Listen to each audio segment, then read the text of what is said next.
Hey everyone, Jack here again from Forbidden Planet Camden. This Wednesday, the 11th of June, for a new comic book day. A slightly different setup to normal. We are actually in front of the new release wall. This is where we showcase all the new comics that have come out this week that we have in store. There's a shelf here, there's a shelf there, and there's 5 shelves down that way that do all of the new releases over the last couple of weeks. But let's get into what came out this Wednesday and what I'm taking home with me. Kicking off with an ongoing series that I've been really enjoying, we have Absolute Batman. We're already on to issue 9, which is kind of crazy. It's been going on for 9 months, that means, which is mad.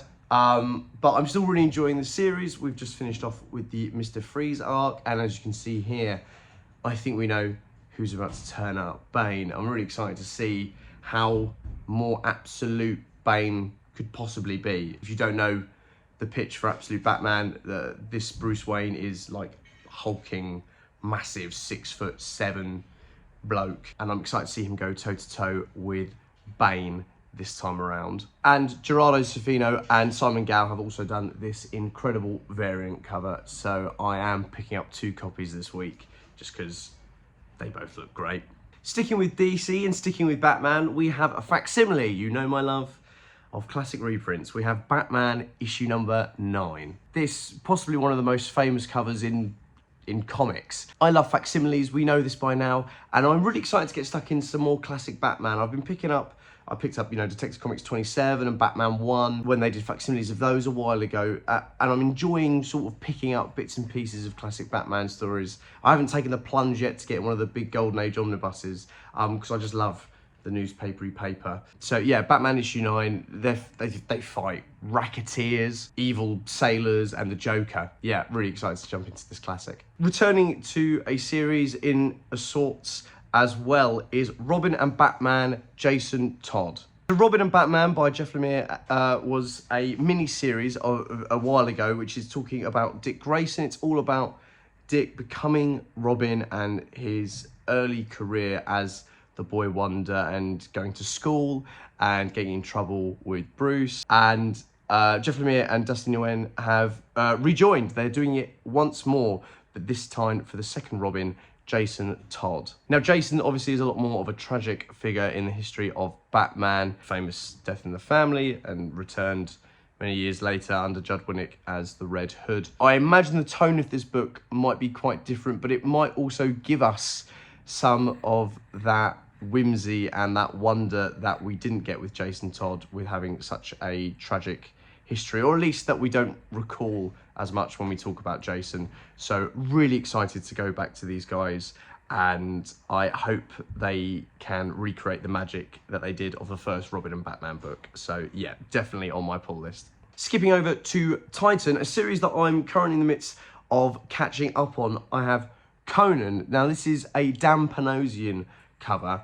so even though I am reading Conan in trades, I love Dan Panosian. He's been on a phenomenal run. He's been doing some incredible covers. He kicked off with DC's like All In. He's doing some covers for Nightwing that looked incredible.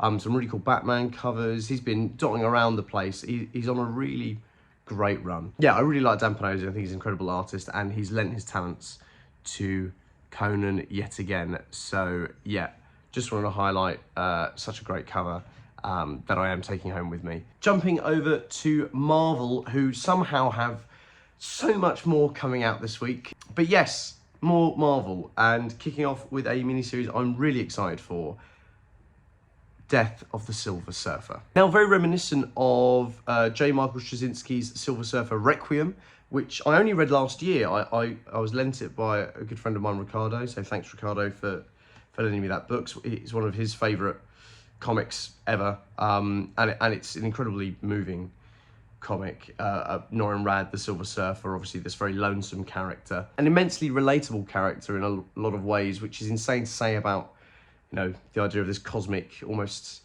demigod who has the power of the universe in his palms and travels the spaceways on his silver surfboard at speeds incomprehensible to the human mind. But he is a very solitary figure. He's very alone.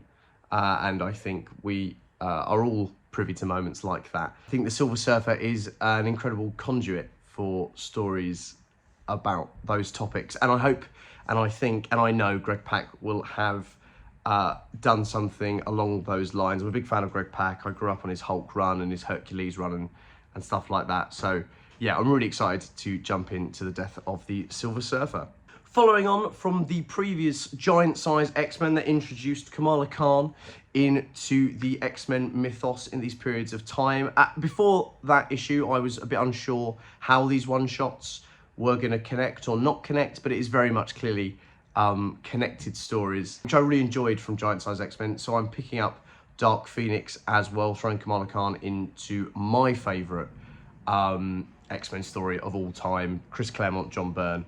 And I'm picking up this gorgeous variant. I love Cyclops. Cyclops is one of my favourite characters. He's my favourite X-Men. This cover just sort of surmises his relationship with Jean Grey in such just a lovely manner. So yes, giant size Dark Phoenix.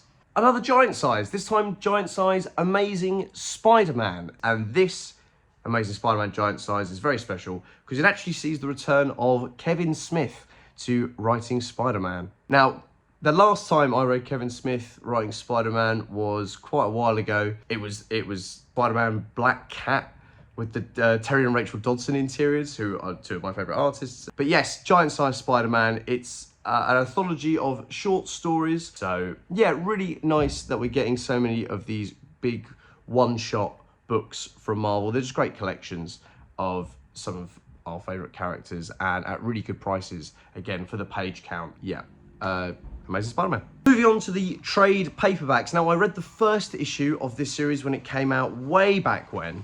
Another Jonathan Hickman series and another famous creator returning to Marvel after a long hiatus, Greg Capullo. Some of you may know what this is already. I'm, of course, talking about Wolverine Revenge. Now, the first issue was weird. It wasn't weird in that it was bad. It was just nowhere near what I was expecting. This was the cover of issue 1. They also did their red band editions, which were their extra violent special page change editions like they did for Blood Hunt, and they're still doing for Blade and Werewolf by Night every now and then. This is the entirety of the Hickman miniseries. Greg Capullo doing all of the interiors, which is immensely exciting.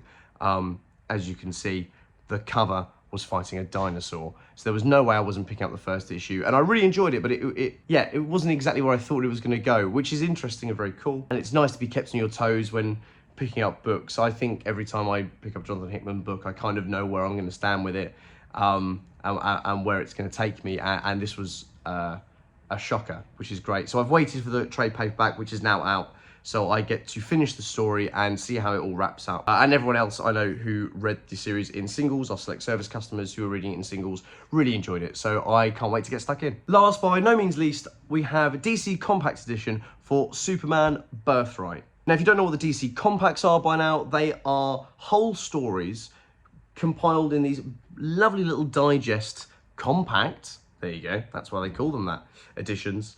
And they're under a tenner. They're under £9. These are £8.99, which is insane for the amount of comic that you get. I'm a huge fan of Mark Waid. I love Mark Waid. I grew up reading his Flash run. I managed to pick up loads of singles of it at a car boot sale many, many years ago, and have always enjoyed Mark Waid since then. And his Daredevil run holds a very special place in my heart. So lending himself to the Man of Steel, I can't wait to get stuck in and read this. Lionel Francis Yu as well, doing all of the interiors. His work on Avengers was like massive for me when I was a kid. So yeah, it's just one of those books that passed me by. Superman Birthright, definitely coming home with me, and I highly recommend checking out the DC Compact series and see if there's anything in that line that interests you, because they're well worth investing your money and time into. Don't forget to mention the signing as well this Saturday. Great point. There is something else. There's something else that's coming out that's very exciting that you should definitely pick up and bring here to Forbidden Planet Camden on Saturday, June 14th, and that is Dark Regards, because we are very lucky to be joined by the author Dave Hill, coming all the way over from America, famed comedian Dave Hill, retelling his account of creating a fake rock band and the real genuine online storm it caused. So come on down for the signing, have a chat with Dave, have a chat about his Norwegian death metal band Witch Taint, and learn all about it in this only moderately exaggerated series, Dark Regards. Yes, That's everything this week. Quite a light week for me, which is nice because I have a massive back catalogue to catch up on. But what are you guys reading? Let me know what on this shelf has tickled your fancy this new comic book day. What's coming out in the weeks coming up that you're really excited about? Let me know in the comments down below. Or get in touch on social media or through the Forbidden Planet Camden Discord and give me some recommendations because I'm always looking to add to the never-ending to read pile. So, as always, thank you so much for listening, guys, and I'll see you next Wednesday for a host of new comics here at Forbidden Planet. Thanks very much. If you're enjoying watching Forbidden Planet TV and you're enjoying watching us talk to the world's most interesting and accomplished filmmakers, authors, artists, musicians, creators, subscribe right here. See you soon.